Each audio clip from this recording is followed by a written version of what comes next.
Sangat betul itu. Dalam Ada arti itu ya, begini. Jadi itu yang menentukan sains. Sains ya. Ya, sains yang menentukan zamannya sekarang ya, dan tidak menganggap bahwa agama-agama yang sebelumnya itu salah dan tidak sempurna seperti itu, karena apapun yang dibawa oleh Tuhan itu pasti sempurna. Kesatuan umat manusia, bahwa kita itu sebetulnya satu, kita semua ini adalah satu keluarga besar. Namanya kalimat tersembunyi, itu sebetulnya ya, intisari dari semua ajaran agama.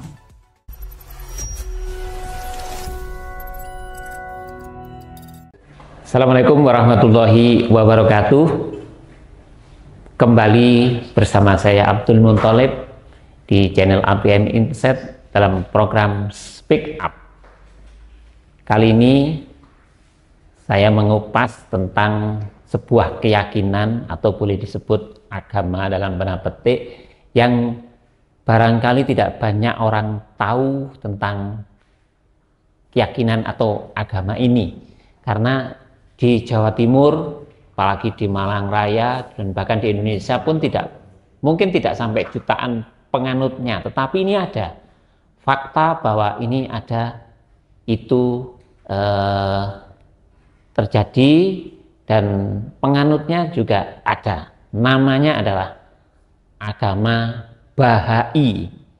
Nah, apa sih sebenarnya Bahai itu? Siapa rasulnya atau nabinya atau utusannya? Bagaimana penganutnya dalam beribadah, dan apa nama tempat ibadahnya, dan doktrin-doktrin apa yang ada di dalam Bahai ini. Saya mengundang salah satu penganut dari Bahai ini. Saya panggil Ibu Susiana. Selamat sehat selalu Bu Susiana. Terima kasih Pak Thalib ya, sudah mengundang. Baik. Semoga selalu gembira dan sehat. Amin, amin. Ibu Susiana ini sudah 25 tahun sebagai penganut. Istilahnya penganut atau apa Bu kalau di Bahai?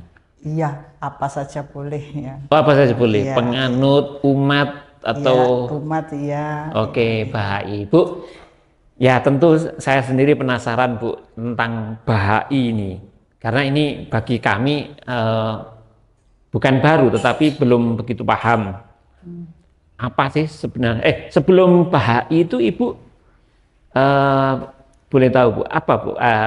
Itu enggak penting itu. Oh, enggak penting ya. Oh, itu, ya. Apapun ya. Ya, Oke, boleh. Ya, baik. Karena ya sebetulnya kita ini manusia kan diciptakan oleh Tuhan yang satu ya. Ya, dan Tuhannya sama, namanya bisa beda-beda, cara mengenalnya, cara mendekatinya juga bisa beda-beda, tetapi sebenarnya ini adalah Tuhan yang Maha Esa, Tuhan yang satu, dan kita semua berasal darinya dan akan kembali kepadanya, mencari jalan untuk sampai ke sana, gitu ya Pak ya. Baik. Nah, jadi sahabat APM Insight, Ibu Susiana tadi belum saya kenalkan. Beliau ini adalah salah satu dosen di Unitomo Surabaya. Jadi sejak 25 tahun menjadi penganut Bahai. Bu, bisa dijelaskan? Kayaknya lebih dari 25 tahun ya. Oh, lebih dari 25 tahun ya. Iya. Bahai itu apa sih sebenarnya, dan seperti apa? Oke. Ajaran intinya sederhana Pak Thalib ya. Jadi namanya 3 kesatuan. Kesatuan yang pertama adalah Tuhan. Jadi Tuhan itu satu. Jadi ajaran tauhid ini ya. Kalau di agama Islam tauhid kira-kira ya. Oke. Monoteis ya. Oke. Lalu karena Tuhan ini satu dan agama itu adalah ilmu untuk mengenal Tuhan, maka sejatinya agama itu ya satu karena sumbernya satu gitu.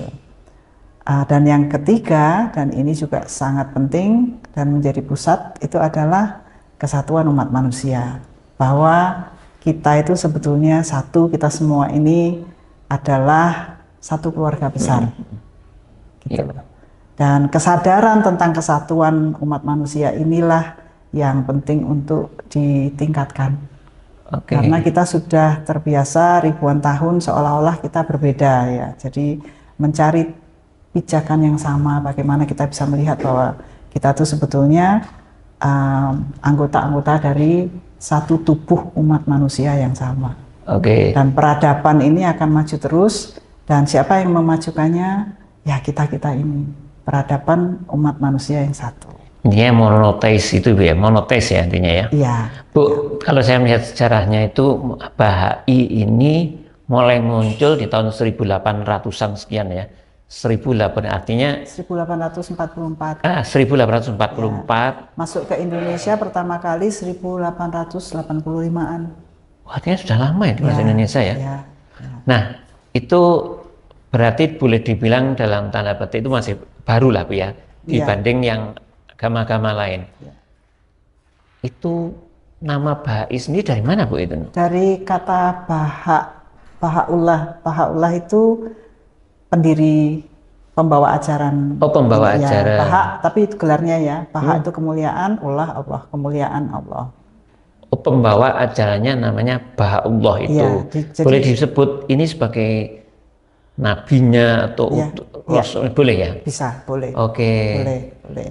Dan untuk kurun zaman ini sebetulnya ada 2 pembawa wahyu. Karena itu kami menyebutnya 2 utusan kembar atau 2 perwujudan Tuhan yang kembar. Ada 2 berarti? Ya, jadi perwujudan Tuhan itu bukan berarti Tuhan itu mewujud dalam manusia, tetapi ini merupakan cermin dari Tuhan.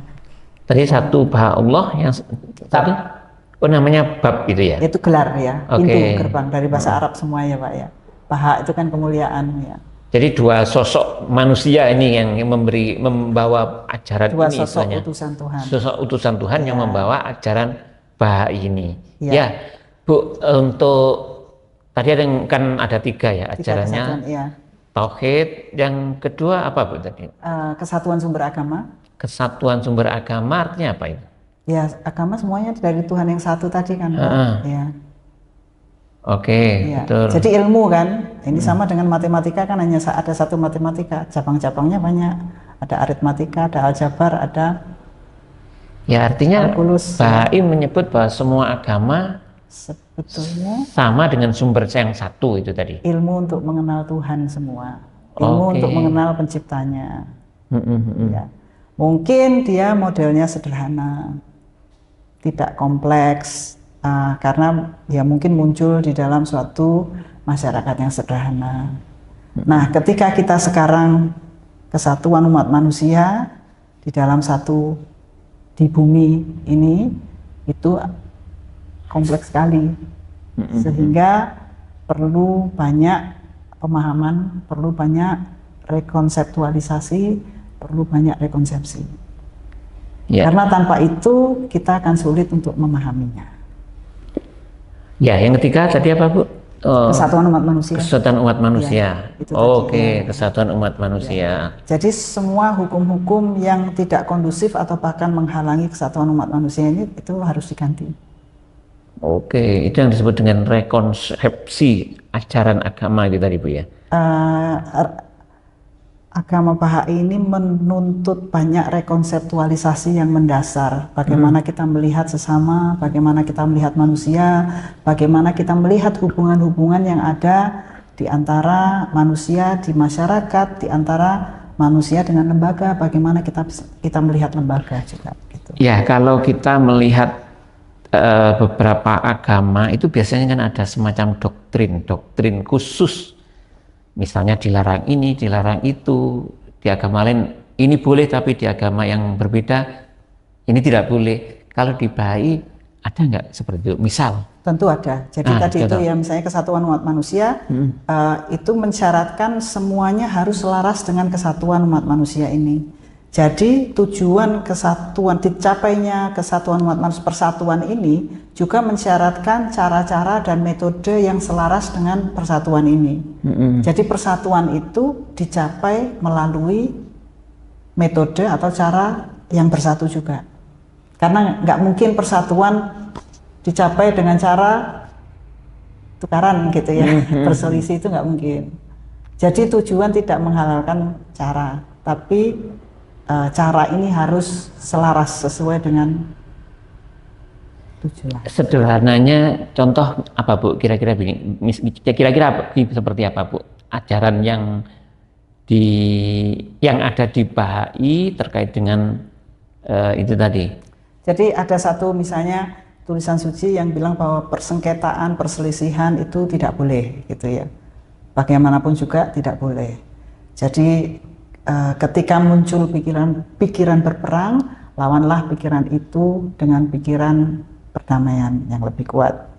Karena pikiran perdamaian itu pada dasarnya dia lebih kuat daripada pikiran. Artinya ajaran itu kan umum Bu, semua kan ada begitu. Iya, ini bukan ajaran yang baru, sebetulnya ada dari lama itu ada, cuman mungkin tersisihkan. Ketika muncul pikiran benci, lawan pikiran itu dengan pikiran cinta yang lebih kuat. Sederhana sekali Pak. Oke. Ya. Lalu misalnya yang saya maksud tadi, misalnya ada nggak penganut Bahai itu dilarang minum tertentu, dilarang makan tertentu karena ini menyebabkan ini bla bla bla dan sebagainya, itu ada nggak Bu? Ini menarik Pak Tolek bilang dilarang makan tertentu, minum tertentu karena menyebabkan ini. Sangat betul itu. Dalam arti begini, jadi itu yang menentukan sains. Sains ya, sains yang menentukan ya. Khusus untuk minuman yang memabukkan atau makanan yang memabukkan itu dilarang karena dia juga menghambat pertumbuhan roh. Jadi manusia itu menghambat pertumbuhan roh. Ya.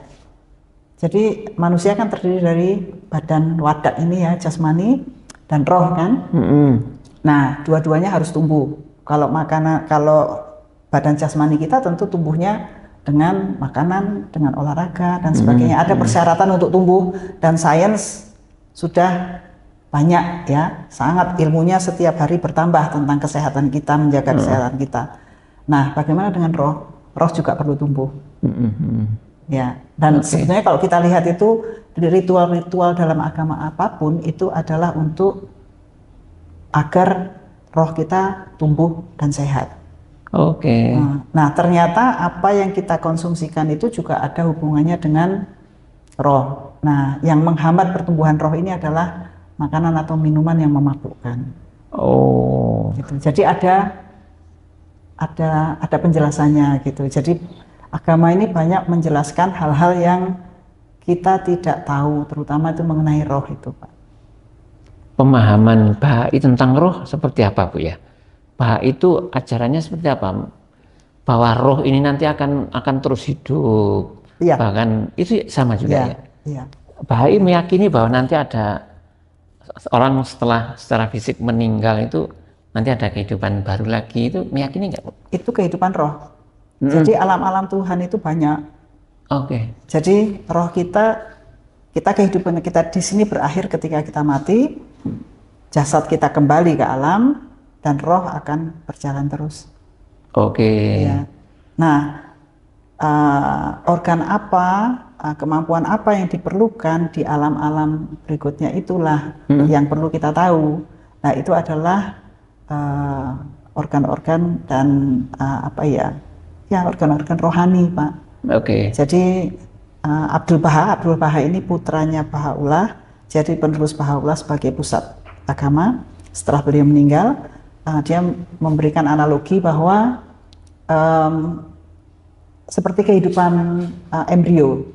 Ketika bayi, embrio dalam rahim itu, dia kan juga menumbuhkan kaki, menumbuhkan mata, telinga, mulut, hidung, tapi kan nggak ada gunanya di situ.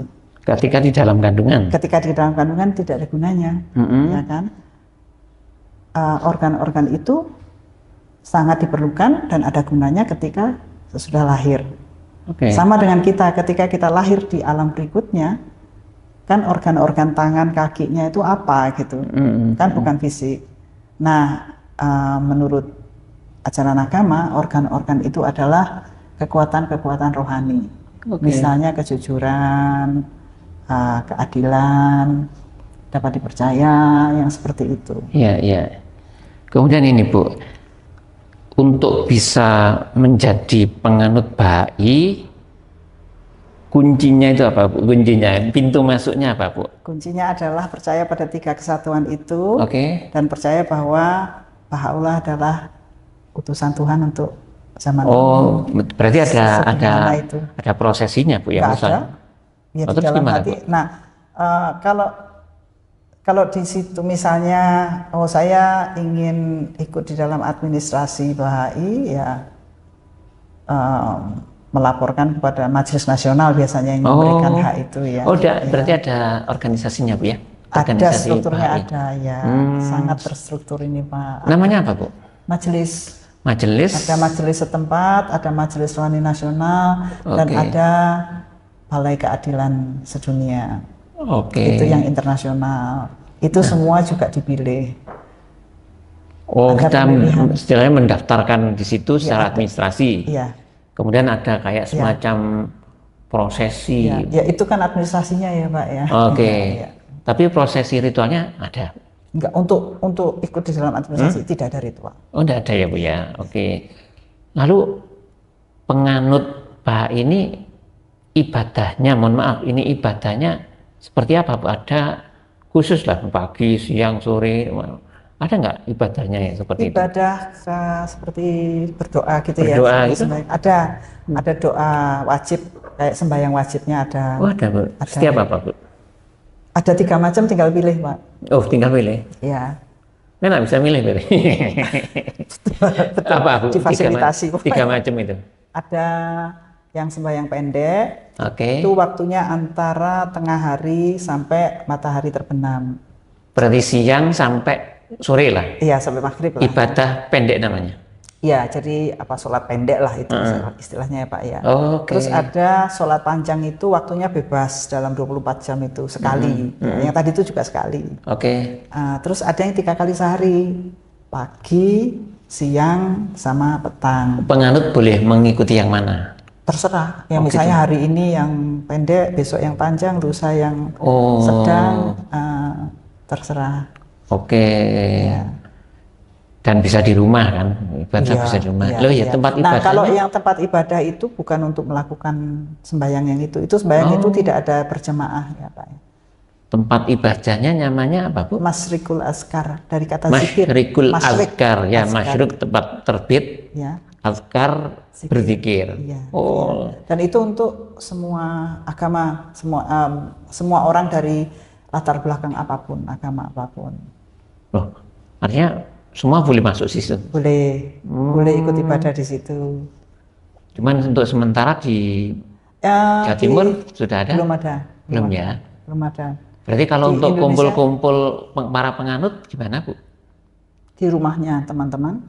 Bergantian gitu ya? Ya, bahkan Oke. dengan kita kan ya mau bergandengan tangan dengan semua orang untuk membangun ini kan Pak, membangun persatuan umat manusia itu kan dia tidak boleh dibatasi oleh apapun karena kita sama-sama sesaudara kan. Oke. Kita umat manusia, kita tidak dibatasi oleh suku, oleh ras, agama atau apapun, Oke. kelas sosial. Kalau Ibu dulu, ini kembali flashback ya, tertarik dengan Bahai dan akhirnya menjadi penganutnya itu apa Bu yang dulu membuat Ibu masuk itu apa Bu? Pertanyaan menarik Pak. Ya. Bagi saya sangat logis, penjelasannya itu sangat logis. Ya. Ya. Ajaran-ajarannya masuk akal. Iya, sesuai dengan nalar dan ya sesuai dengan zamannya sekarang ya, dan tidak menganggap bahwa agama-agama yang sebelumnya itu salah dan tidak sempurna seperti itu, karena apapun yang dibawa oleh Tuhan itu pasti sempurna. Oh, orang Bahai tetap meyakini bahwa yang merusakkan kita. Oh, Bahai meyakini bahwa agama sebelumnya ya sudah sempurna. Sempurna. Tapi Bahai punya mungkin ada. Agama ini kan juga berevolusi ya Pak. Ya. Oke. Dan agama kan bukan Tuhan yang kekal ya. Ya, jadi ada perubahan di situ. Siapa yang mengubah? Ya yang punya lah. Tuhan lah ya. Iya. Oke. Masa kita bilang ya Tuhan tidak boleh kamu ya bikin agama lagi. Oke. Aneh kan? Bu, ini dari sisi administrasi negara juga sudah diakui Bu ya? Menurut waktu itu seperti ada dari Pak Menteri Agama waktu Pak Lukman ya. Lukman Hakim Saifuddin. Iya. Oke. Beliau bahkan sebelum itu kan sudah mulai ada, jadi ada sudah apa ya, dikenal atau apa, dan waktu zamannya Pak Lukman itu ada penelitian tentang agama Bahai. Jadi keberadaan agama Bahai ini di Indonesia. Dan simpulan dari penelitian itu adalah bahwa ini adalah agama yang berdiri sendiri, bukan sekte dari agama lain.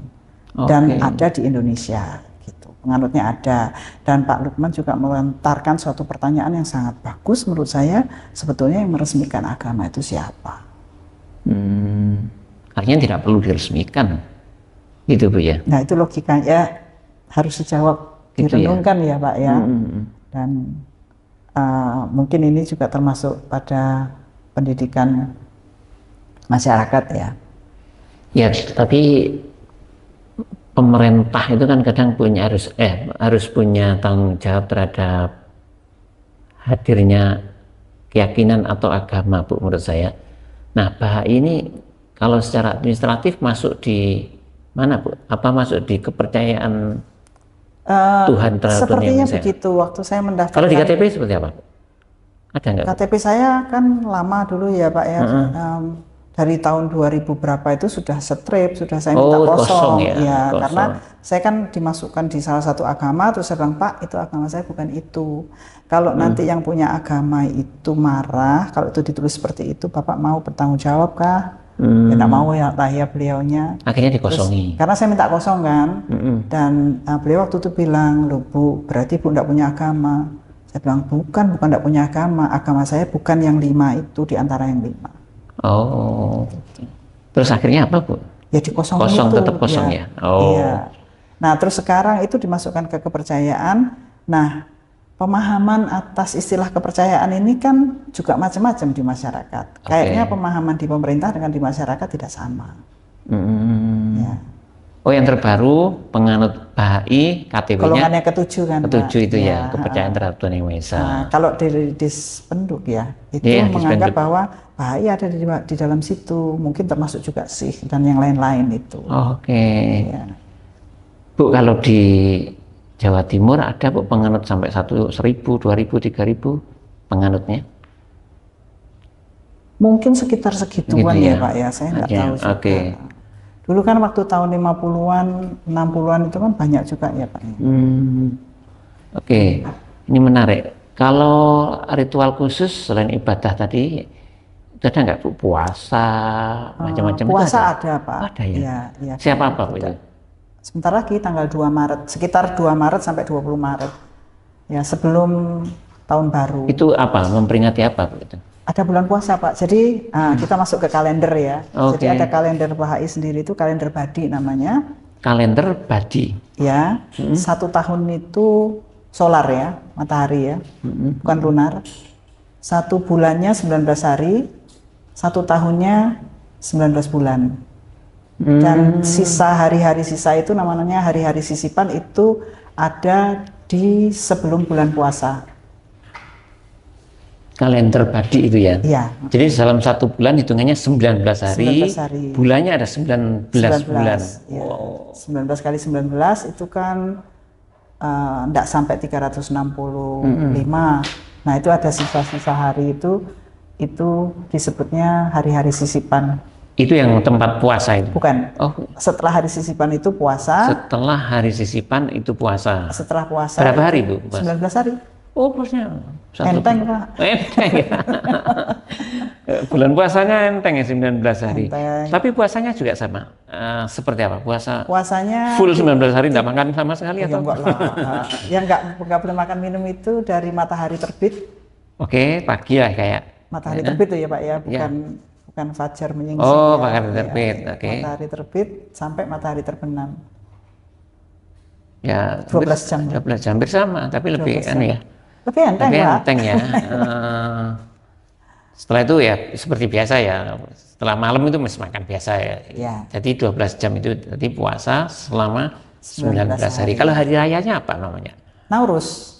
Hari raya Nauruz ya. Ya, sama seperti Persia kuno ya. Di Asia Tengah kan dirayakan Nauruz itu.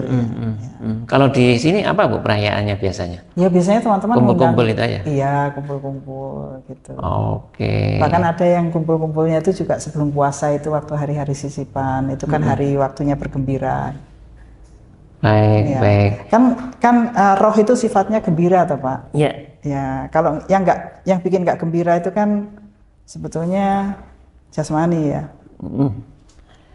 Kemudian untuk ini Bu, kaitannya dengan organisasi di dunia itu juga sudah ada ya. Di mana Bu pusatnya? Ibaratnya kalau gini, kalau di Islam itu kan ada kiblatnya itu Ka'bah misalnya. Itu kalau Bahai itu ada pusatnya atau kiblatnya? Itu dua pertanyaan itu Pak. Ini ya gimana? Jadi yang satu itu pusat rohani, yang satu pusat administrasi. Oh ya, pusat rohani. Ya, pusat rohaninya itu adalah tempat Baha'u'llah. Ketika beliau masih hidup, teman-teman itu waktu sholatnya kan juga menghadap ke kiblat. Kiblatnya itu adalah di mana Baha'u'llah berada. Di mana itu Bu? Sekarang makamnya itu di Bahji, di luarnya Acre, Aka. Di Palestina, sekarang namanya Israel ya. Oh, oke. Nah, pusat administrasinya di seberang teluk itu di Bukit Karmel di kota Haifa.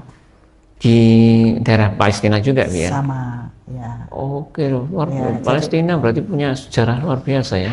Ya, sejarah perjalanan beliau sampai ke sana pun itu juga luar biasa. Oh ya, Bu, kalau kitab biasanya ada kitab suci atau apa Bu ya namanya? Apa Bu namanya Bu? Bahai itu. Semua yang ditulis oleh Sang Bab Baha'u'llah itu adalah kitab suci bagi orang Bahai, dan banyak sekali yang diterjemahkan ke dalam bahasa Inggris, dan 800 bahasa lainnya itu masih sedikit, mungkin nggak ada 10%. Oke. Ya. Ibu punya kitabnya itu Bu, kitab sucinya? Ada yang sudah kita penasaran Bu kitabnya. Ya. Yang bahasa Indonesia juga ada ya Bu ya? Namanya? Ya. Ada satu yang saya paling suka itu adalah namanya Kalimat Tersembunyi. Itu sebetulnya diperes ya, intisari dari semua ajaran agama. Oh, judulnya kitabnya Kalimat Tersembunyi. Iya. Oke. Ya ini menarik Bu, saya perlu baca ini Kalimat Tersembunyi. Ya, ajaran moral itu seluruh agama, ya, nilai-nilai universal dari semua. Boleh dibaca oleh semua orang itu Bu ya? Boleh. Oke. Menarik, nanti kita baca kayaknya lah. Di internet semua tulisan Baha'u'llah itu bisa diakses ya. Oke. Ya. Bahasa Inggris tapi ya Pak. Ya Bu, ini saya kira untuk pengetahuan cukup menarik bagi kita Bu, karena ternyata di Malaraya itu juga ada penganut Bahai, dan ini juga sebagai literasi kami Bu. Jadi yang sebagai wawasan ini cukup penting bagi kita semua. Jadi para APM Insight, obrolan kami semoga bermanfaat untuk kita semua, bahwa kita di sekitar kita ini ada beragam kepercayaan, beragam keyakinan, yang ini semua menurut saya harus dihargai, karena masing-masing orang juga punya pendapat, punya pemikiran, punya mindset yang berbeda-beda, sehingga kita tidak boleh merasa dirinya yang terbaik. Itu makanya semua ajaran itu adalah bahwa kita tidak boleh merasa paling benar, paling pinter, itu saya kira itu. Terima kasih untuk Ibu Susiana atas waktunya, dan semoga sehat selalu Bu. Terima kasih, dan Assalamualaikum warahmatullahi wabarakatuh.